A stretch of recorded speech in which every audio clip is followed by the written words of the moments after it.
Welcome to Pure Nonfiction, the podcast interviewing documentary filmmakers. I'm Tom Powers, the documentary programmer for the Toronto International Film Festival. My guest on this episode is Frederick Wiseman. He's made 41 nonfiction films in the past 50 years, but never got comfortable with the word documentary. Well, it's all bullshit. What's wrong with the word movie? I think I make movies. Before making movies, Wiseman was briefly a law professor in his hometown Boston. Each year, he would take students on a field trip to the Bridgewater State Hospital for the Criminally Insane. He decided the institution would make a good location for a film. That became Titicut, Follies, named after a musical revue that inmates perform at the hospital.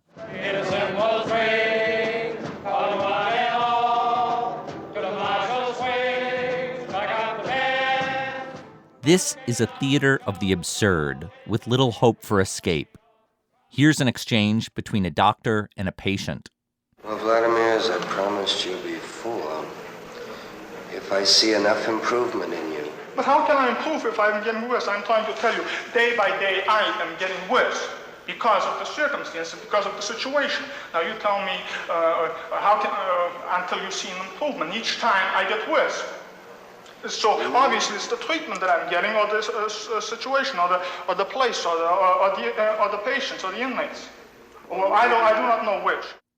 The film's bleak portrayal and underlying dark comedy caused a sensation that turned into a legal battle when Bridgewater officials got a court order to block its distribution in 1967. The case dragged on for many years until Wiseman prevailed. This year, Titicut Follies marks its 50th anniversary. His follow-up in 1969 is High School, set in Philadelphia at a time when the generation gap was widening. Viewers will remember this student who pleads his case to a disciplinarian. You know, they brought me in the detention room. They brought me into Mr. Walsh's room, and they got me dragged in for nothing. And I tried to explain to him, and he says, "Will you take a detention?" Which was utterly ridiculous. I see we're out to establish something, aren't we? Yes. We're out to establish that you can be a man and you can take orders. We want to prove them that you can take the orders. Well, Mr. Allen, see, it's all against my principles. You have to stand for something. Yes, but I think the principles aren't involved here. I think that's a question now of proving yourself to be a man. It's a question here of how do we follow the rules and regulations? If there's a mistake made, there's an approach to it. Following the rules was a loaded statement when the Vietnam War was making more people challenge authority. Wiseman's next films were Law and Order, about the Kansas City Police Department, Hospital, set in New York City, and Basic Training, about soldiers at Fort Knox in Kentucky. Those depictions of institutions often felt like cautionary tales. Fast forward to this decade. Since he turned 80 in 2010, Wiseman has released 6 films. They profile institutions that feel more positive than his early work. The 3 most recent are At Berkeley, taking place at the University of California, National Gallery at the Museum in London, and In Jackson Heights, filmed in the multi-ethnic neighborhood of Queens. His latest is called Ex Libris, the New York Public Library. It's premiering at the Venice and Toronto Film Festivals before opening at New York's Film Forum in September. Wiseman filmed at the iconic Main Branch Library on Fifth Avenue, but also at several other locations across Manhattan and the Bronx. In keeping with his style, he covers a wide spectrum of society, from affluent trustees to lower-income residents seeking services. Throughout the film, we witness scenes with the library president, Anthony Marks, as he grapples with the budget and sets priorities. It was Andrew Carnegie who invented, for this institution, and I think more broadly, the idea of public-private partnership. Indeed, this institution, despite the word public in its title, is the quintessential public-private partnership. Literally, half the funding of the New York Public Library comes from the public, particularly the city, and half comes from private sources, including people in this room. Wiseman also films with an eclectic range of guest speakers at the library. They include philosopher Richard Dawkins, musician Patti Smith, and author Ta-Nehisi Coates. Here's a talk at the main branch with the poet Yusef Komunyakaa. I go back to Baldwin, and James Baldwin said that we have to know what's happening around us in order to know what's happening to us, because we're a part of everything around us. And I think perhaps the poet is cursed to be a keen observer. And there's a kind of innuendo, and also it's part of an extended possibility. What I mean by that is that if we are in the rhythm of the poem, we are in the emotional architecture of the poem. And language says things that are direct, but also insinuation. Komunyaka's words are a fitting description of what Wiseman does as a keen observer. His work has as much relationship to poetry as it does to reportage. I interviewed Wiseman in August via Skype while he was taking a summer holiday in Maine. Our conversation comes round to Ex Libris, but I started by asking about the beginning of his career. In the years leading up to Titicut Follies, other nonfiction filmmakers had made breakthroughs in technology and techniques. That movement is sometimes called cinema verite or direct cinema. The most prolific group was Drew Associates in New York, led by Robert Drew, with Richard Leacock, D.A. Pennebaker, and others. I asked Wiseman if any previous observational films had made an impression on him. He cited a lesser-known film from the Drew team, directed by James Lipscomb, called Mooney vs. Fowl, about a high school football rivalry in Miami. Coach Haywood Fowl of Edison High School. His team, the Red Raiders, favored to win. Coach Otis Mooney of Miami High School. His team, the Stingerees, the underdog. Mooney vs. Fowl came out in 1961, when 16mm synchronous sound was still primitive, so narration was used to fill the gaps, a technique that Wiseman avoids.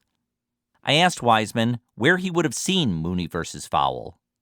I think at the Boston Public Library, or the Boston, either the Boston or the Cambridge Public Libraries. I think it was the Boston Public Library circulated documentaries even then, and I think I saw it there. I think they circulated, or somebody gave me a 16mm copy of it, and I'd seen some of the other Drew films, but I thought, in terms of what my interest was, they were slightly, there was added music and narration mixed in with observational style, and I didn't particularly, that wasn't my cup of tea. I mean, perfectly good technique if you like it. It's not my kind of technique, that's all. It wasn't the kind of thing I was interested in.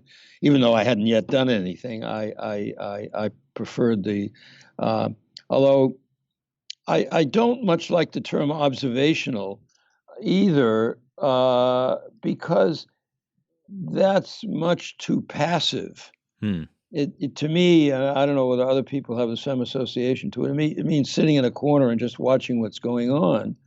It eliminates all the different kinds of choices one has to make, even during the shooting. And while they're not as explicit as the choices during the editing, there are still a lot of choices to be made.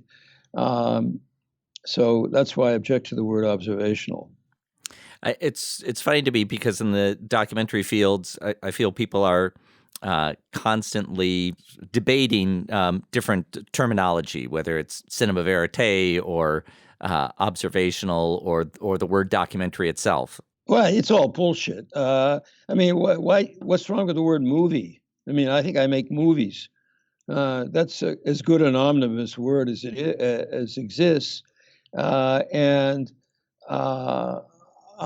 mean, there are all these phrases, fly in the wall, observational, direct cinema, as you say.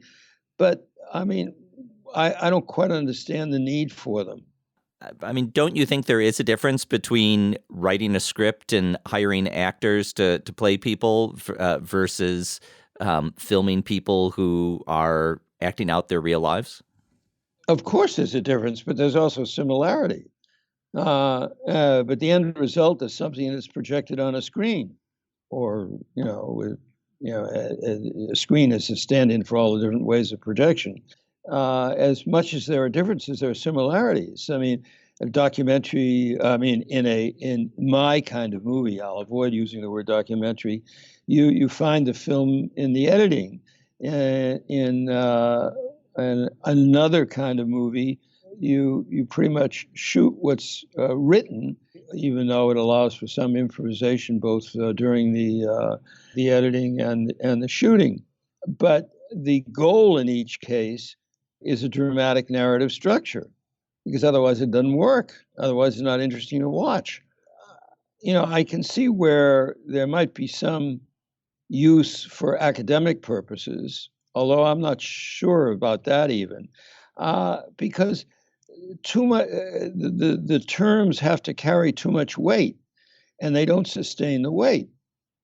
When people think about your early films like Titicut, Follies, or High School, or Basic Training, I think that often the strongest impressions those films leave are of critical looks at those institutions, things that we see that are negative and linger with us after we watch them. And I feel like in the last decade of films like La Danse or At Berkeley or National Gallery, I've come away with an impression more admiring of those institutions and the hard work that people are doing to make them run and the challenges that they face. Do you see a shift like that? Well, yeah, but I don't see it as a shift of interest. I just see it as I think it's just as important to show people doing good work and both trying and achieving something as it is to show people, incompetent people, doing poor or damaging or disastrous work. And I am not one of those that thinks the documentary film is going to save the world. And I'm interested in showing as wide a variety of human behavior as I can. And I do think there are lots of institutions and many people who are devoted to their work, who do it extremely competently and do a good job. And I think that's just as important to show as it is to show an incompetent psychiatrist at Bridgewater, where I made Titicut Follies, who resembles Peter Sellers doing an imitation of a psychiatrist. But I don't think I don't see them in these exclusive terms, because I don't see myself as someone who makes expose movies. I mean, you couldn't make a movie about the Bridgewater prison, where I made the Follies, in 1966 without showing how horrible it was. I mean, it would have been a cheat. It would have been a lie. It was a horrible place. Similarly, I don't think you could make a movie about the University of California or at Berkeley or the Paris Opera Ballet without showing how good they are, because they're each in its own way is a magnificent institution. And if I had skewed the story to show only the warts, and there were warts in all these places, then I would have basically have done no damage to the institution, but only made a fool of myself. And in each case, whether it's the earlier films or the later films, the final film has to be a report, in one sense, on what I found as a consequence of, in the case of Berkeley or La Danse, spending 12 weeks at the place. It would be a cheat, and it would be incorrect to distort the material to fit some preconceived ideological position. I think because your early burst of films had such a cluster of very flawed institutions that it that it gave you a certain reputation early on in your career as someone who is looking out for institutions, where there were a lot of flaws to explore. Did you feel the kind of weight of that reputation? No, I didn't feel the weight of the reputation at all. I mean, and suppose I'd started out with at Berkeley or La Danse or National Gallery, then people would have said, well, why did Wiseman make these films about these institutions that are functioning very well? Why doesn't he show us more of that? But I mean, I think that misses the point, or at least what I think the point is of what I'm trying to do, which is to have a group of films which together represent as wide and as diverse a view of human behavior as possible. Do you pay attention at all to what people write about your films? Well, I read it, although sometimes I pretend not to have read it, but I read it. Of course I read it. And yeah, I read it, sure. Does it ever have any effect or influence on you? Well, I don't know that it has any influence on me, but naturally I like the reviews that praise the films. I mean, to that extent, I'm human. But I don't think it has any effect on the work, no. Because basically no one else knows the choices that are available to me. They may disagree with what they see as the final film, but I like to think, and this may sound pretentious, but there it is, I like to think that I have made the best choices that I can make based on my study of the material, usually over a period of a year. I mean, obviously, I like it when people say they like the films, but I don't dislike it when people say that they have some objection to the films, if it's a reasoned argument. I can learn something from that. But if it's simply pejorative or dismissive, well, I mean, that the person who may say that is certainly entitled to their opinion, but it's not anything that I can learn anything from. Your films are so open to each viewer's interpretation, I think more than other films. Do you ever read something that is a completely different interpretation than anything you were ever thinking of? Well, I don't know that I've read something like that, but the most extreme experience I've had in that respect was when I made high school. It was shown in a theater in Boston, and somebody brought a woman named Louise Day Hicks to see it. Louise Day Hicks, this was in the late 60s, was a very conservative member of the Boston City Council, and I think she had also been on the Boston School Committee. And if she was still alive, she would have been sympathetic to the agenda of right-wing Republicans, current right-wing Republicans.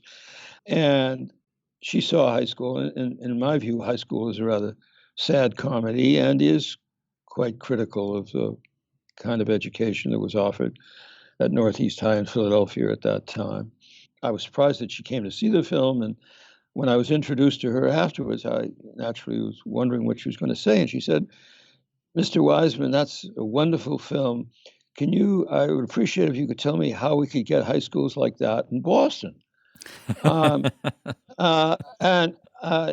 you could make one argument, say that's a failure of the film. But I mean, apart from the comedy aspect, which I naturally liked of her response, I think the explanation of her response, that she was on the other side of all the value issues that I was critical of. When someone criticized in the film a girl for wearing a skirt that was too short, Louise A. Hicks would have felt that the teacher who was making that criticism was right. When the dean of discipline at high school told a student that they should always follow orders and do as they're told, without any opportunity to express a dissenting opinion, she would have felt that was right. So that what I thought was sad and comedy and wrong, her values said was okay. But I think that's, in a more general way, only an illustration of the ambiguity of reality, and I'm certainly not the first person to comment on that. We'll be back with more from Frederick Wiseman, talking about his new film, Ex Libris, the New York Public Library, after the break.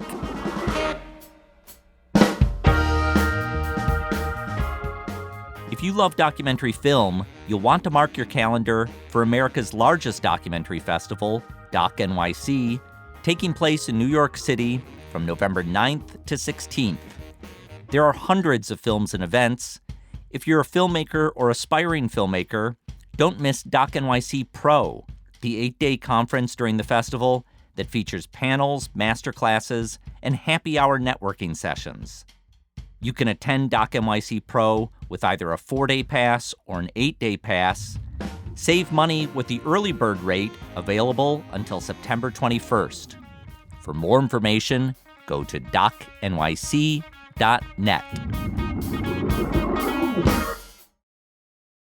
Frederick Wiseman filmed Ex Libris, the New York Public Library, over 12 weeks in the fall of 2015.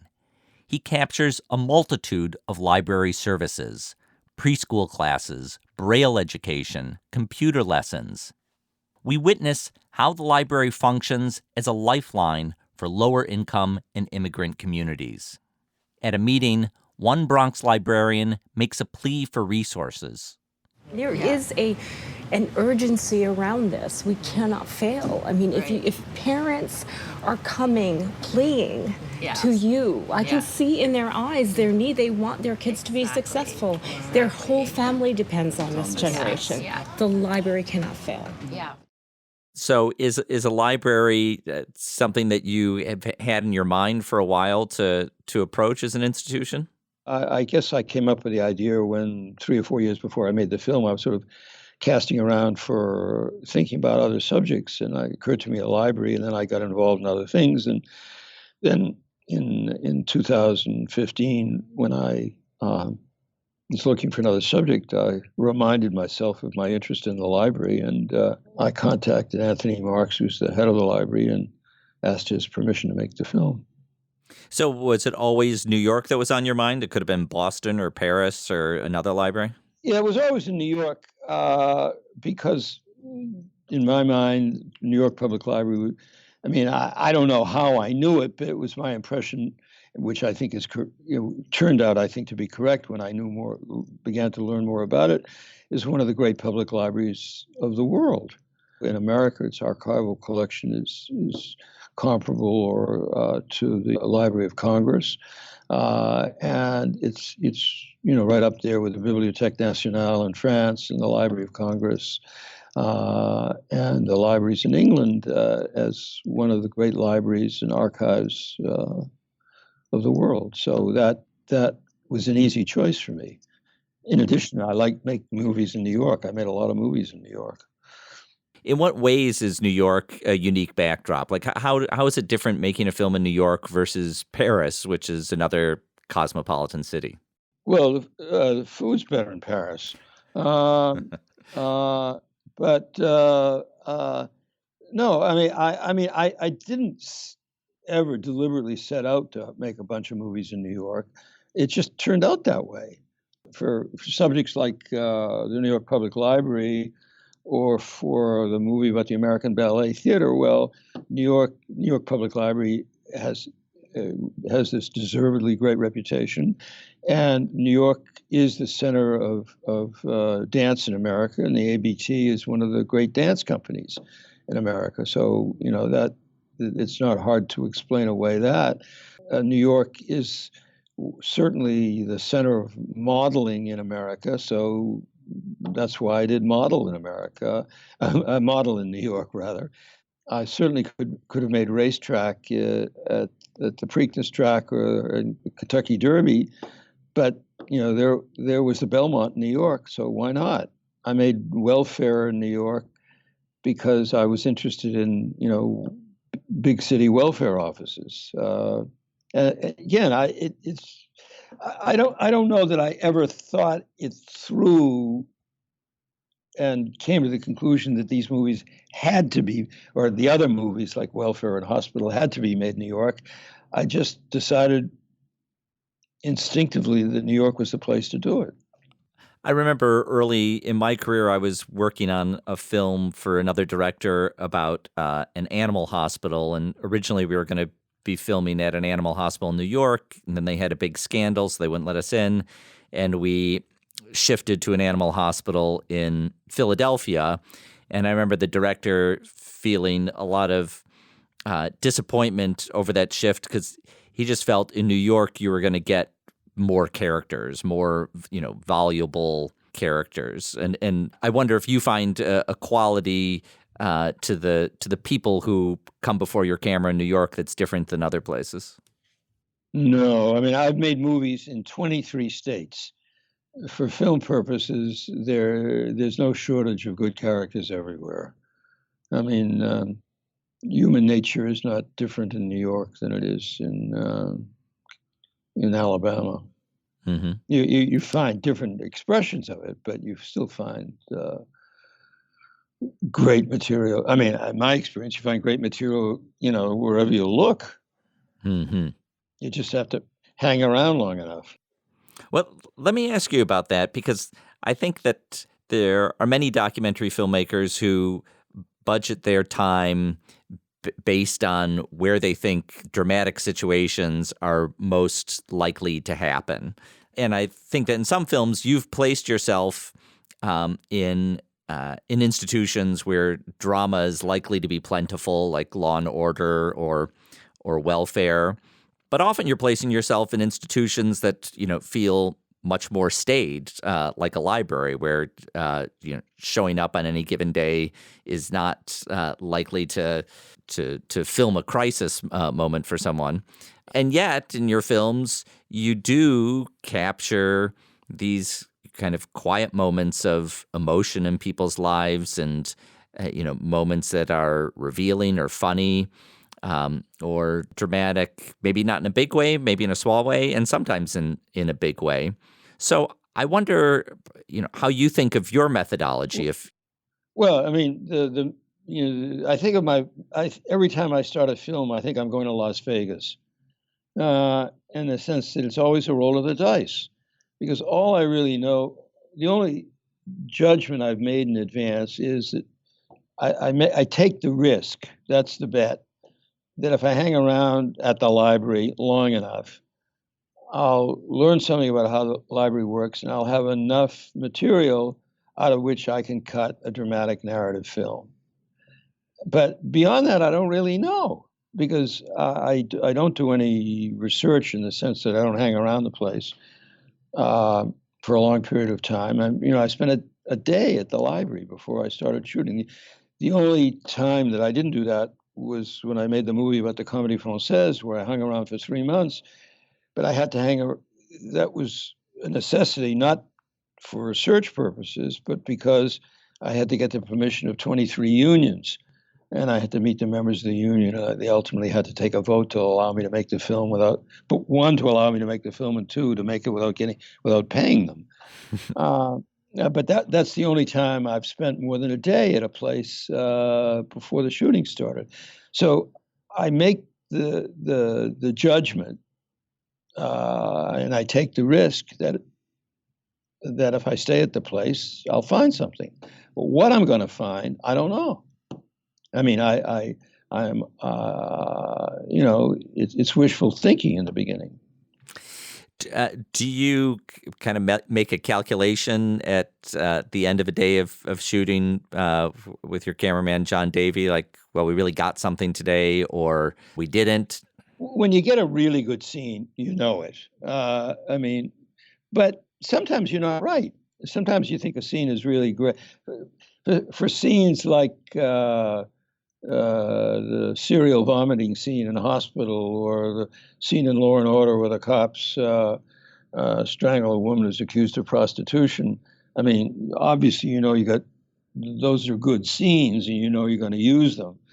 But often a scene you think is good in the cold light of dawn in the editing room may not work, or you may not have the shots to make it work, or the emotion that you felt at the time of shooting has dissipated, and when you look at it more coldly or calmly, or whatever the word may be, 3 months later, there's nothing there, or it's not really very good. And the converse is true. Sometimes a sequence that I may have dismissed, who cares? It's just part of the rushes. And then even I may have put it aside in the initial editing pass through the material. When I review the material and I see how it can be used in relation to other selections that I've made, and it turns out to be quite both a useful and a good scene. So I would say, I'm giving you a long answer to the question, but sometimes you know right away, and sometimes you don't know, and sometimes you change your mind. So in Ex Libris, can you give an example of a scene where you felt you knew right away, and also a scene where it came as a surprise in the editor room? Well, there's a scene toward the end of the film in a one-room library. I think it's around 151st Street and Malcolm X Boulevard in Harlem. It's a library, one-room library in a housing project, where a group of people in the community were having a meeting, and the man that was the head of the Schomburg Library, Khalil Gibran Muhammad, right, was giving a talk. When the residents started to talk about their experience with racial discrimination, I knew I was going to use that right away. So McGraw-Hill, in a geography book, as you just described, describes on a section immigration. And it's looking at how this diverse, very diverse country, a nation that we often say of immigrants, where did its people come from? And it's pitched to a ninth grade audience of social studies students learning geography. And in the section that looks at the southeast corner of the United States, it's purple, meant to denote African Americans. And there's a little bubble that jumps out and says, between the 1500s and 1800s, immigrants from Africa came to work in the southeast part of the country. I'm paraphrasing. Right. Literally refer to immigrants, black people, as immigrant workers. Yeah. Now, that was egregious enough, but the irony that in the passage referencing indentured servants to explain how people of lower economic status from England and Australia arrived here, said that indentured servants came and often had to work, had to do difficult work for little or no pay. So in reference to the quality of their experience and their recompense for their contribution, there's actually a qualitative judgment about what happened to indentured servants and nothing with reference to people of African descent. And it is hard to justify this. There are several scenes in the film that touch upon the legacy of slavery and the position of African Americans in the U.S. I mean, some of those come up naturally because of the Schomburg Center. That's a main library in the system and one that you focus on. But it also comes up in other places. There's a scene at the Performing Arts Library where people are talking about the Declaration of Independence. There's a scene at the Jefferson Branch in Greenwich Village where a woman is giving a lecture about Marx and his views on U.S. slavery. I'm curious, were you conscious during filming of that being a kind of recurring topic that was coming up? Well, I like to think I was, yeah. I mean, because I noticed it was a recurring topic that was coming up, and I thought those were good sequences. But that's also those were. I mean, there's the sequences you mentioned. There's also a lecture about the origins of the slave trade between Senegal and the New World, and how the rulers of Senegal shipped off all the dissident priests to the New World as a way of keeping control of their kingdoms. So that the issue of race and of slavery did pop up. I mean, and so I used it. I mean, but that's an example of a selective choice those happened to be major sequences that I came across in the 12 weeks that I was there. If I'd been there another 12 weeks, I might have come across people talking about nothing but dance. I mean, it was a question of where I went and what happened in those events that by chance or by some deliberation on my part I happened to attend. But when I got to the editing room, and I thought these were all good sequences, so I tried to weave them. They became an important part of the dramatic structure and the story of the film. And slavery is not an unimportant subject in American history. I guess I'm curious, if as you were making it, those, maybe you filmed one scene and thought, oh, that's good, and then filmed another scene, and if you then started looking for those kinds of scenes. No, because I had, for instance, when I went to the Jefferson Market Library, I looked at the program that they had. I mean, the library publishes a monthly bulletin, and the branches publish bulletins about what they're doing, and I try to keep track of all that. And I saw there was an adult education class that afternoon at the Jefferson Market branch. So I went because I thought, one of the library does a lot of work in adult education. I had no idea what the subject of the class was going to be. Like we've seen, the Americans still think by the 1840s that there is such a possibility as an alternative future for American capitalism, that capital and labor don't have to be at odds, that the variable of land shows this third way out of this conflict. And yet here is Harney saying, no, listen, already this is a problem in the United States. The famous quote that Marx has is that labor cannot be free where it's branded in black skin. This is specifically in the United States. The key here is that Marx is saying, if capitalists have the availability of both slave labor and free labor can always be undermined. And in fact, it was, because Northerners already were catching up to the fact that, there's some black unskilled laborers here in the North. And whenever these workers start striking or demanding things, we can just introduce these unskilled people. It's just the same principle. So the woman who gives that lecture is pretty remarkable. I mean, she's very good. Yeah, I think she was either a recent PhD or she was a graduate student at either I've forgotten whether it's City College or NYU. She's very good. But it was just stumbled across it. It's luck. I mean, it's initially luck that I happened to be there at the right time. It's not luck that I recognized that it had value for the movie and figured out how to use it.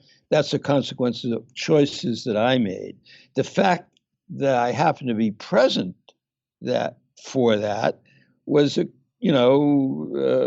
bit lucky because I saw there was an adult education class. I wanted an adult education, so I went. So this is a kind of scene that comes up intermittently in the film, where we hear someone either giving a lecture or having a public conversation, and you'll cut away to audience members who either are engaged or are bored, and it's a kind of scene that that has come up in other of your recent films, and certainly at Berkeley, where we're watching teachers give lectures, or in National Gallery, where we watch museum guides describe paintings to people. It's really fascinating to me to watch those scenes, because you see the way knowledge gets transmitted. And I wonder, what draws you to those kinds of scenarios? What I'm trying, it has to do what I'm generally trying to do, and that is to make movies about as many different aspects of contemporary life as I can. And a university, a museum, a dance company, a police department, or whatever, the various subjects of the films are all part of that story. I mean, even if I live for 500 years, I'd never be able to get it all. But I think of the groups, not only the films, not only individually, but also as a group of films about contemporary life, and they're related to each other. I mean, the most comic example of how they're related to each other is in Hospital. There's a sequence where a psychiatrist calls a welfare center to aid a transvestite prostitute who's trying to get welfare. And the woman in the welfare center, his name is Miss Hightower. Miss Hightower, I don't wish to direct any conversation towards his mother. I'm asking for the assistance of welfare. This is an emergency situation. I can possibly keep this man out of a hospital if I get assistance. You're telling me about the law and the procedure, and my supposing to Miss Hightower, is this a welfare center? Okay. Are you concerned with your clients and the possibility of keeping them out of a hospital? You know, Hightower's a name you don't easily forget. And the psychiatrist is pleading with her, and she's giving him a very hard time about giving this man welfare. And the psychiatrist gets angry with her, and Miss Hightower ultimately hangs up on him. Well, the first, I made Hospital in 68. I think in 73, I made Welfare. And the first day, also in New York, and the first day I was at the welfare center, I was looking at the bulletin board, and I saw the name Hightower, and it's not as common a name as Smith. And so I inquired who Miss Hightower was, and she was a senior worker there. And so I asked her if I found out where her office was, and asked her to follow around for a day. And just by chance, the day I followed her around, she went to her boss's office as a supplicant, where she wanted something from her boss.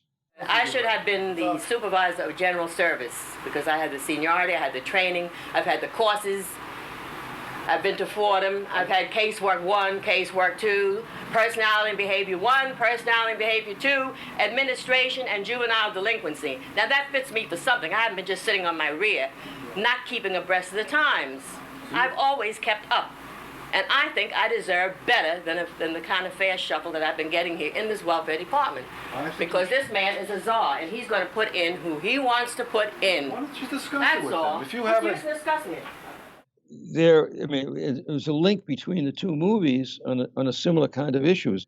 In the hospital, Miss Hightower was giving the psychiatrist and therefore the patient, the client, a hard time.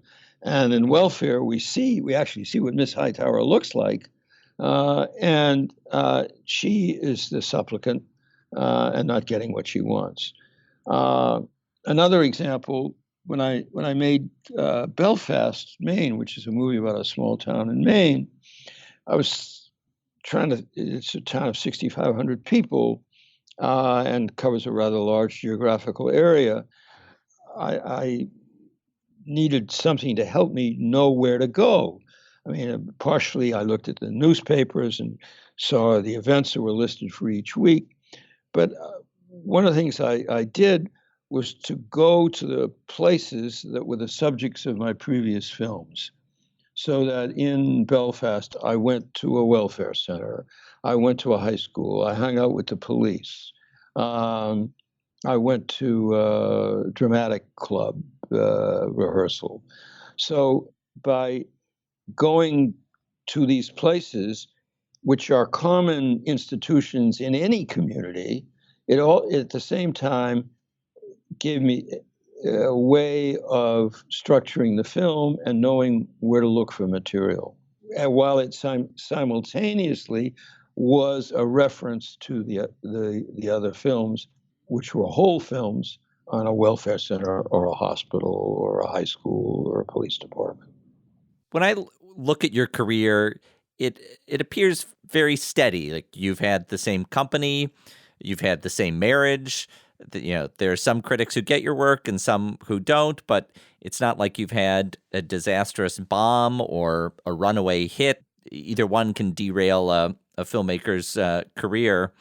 And And I wonder if to you it feels like it's been steady, or if you see it as more peaks and valleys. No, I it's pretty steady. I've been fortunate and I've been able to continue to work. But I work hard at achieving that. It's very hard to raise the money for the movies. People think it's easy for me to get money, and it isn't. And that's the worst and the least interesting part of it. It hasn't gotten any easier over the years. But for the rest of it, I work. I mean, I like working, and I work, pretty regularly. And it's as good a way as any to pass the time. Well, I mean, something that I think has turned out very well for you is having your own company where you retain ownership of all your films, and it's surprisingly rare amongst filmmakers who have a similar span of time as you. Well, I got screwed so badly by Grove Press, which was the original distributor of Titicut, Follies, and High School. I had to sue them to get the money that was due me. It's a lot of phony baloney accounting. So in 1970, I set up my own distribution company because I figured I had nothing to lose. There was 100% margin of error because I wasn't getting any money. And so at least if I hired somebody who was working for me, whatever right decisions we made, we'd get the financial, we'd benefit from it. And if there were wrong decisions, as there were, it was our responsibility. And so I've had one person working. Karen Konachek has worked with me for 37 years running the distribution, and she does a terrific job, and I'm quite content with that. And I maintain ownership of the films, and I don't know that the films have gotten as wide a distribution as they might have with a regular commercial distributor, although I think they probably have. I don't know how to judge that, but I do know that at least whatever income they generate, I've been able to have the benefit of it. I've been able to recuperate. So my last question, you're in your 80s now. You've told me before that you have no appetite for retirement.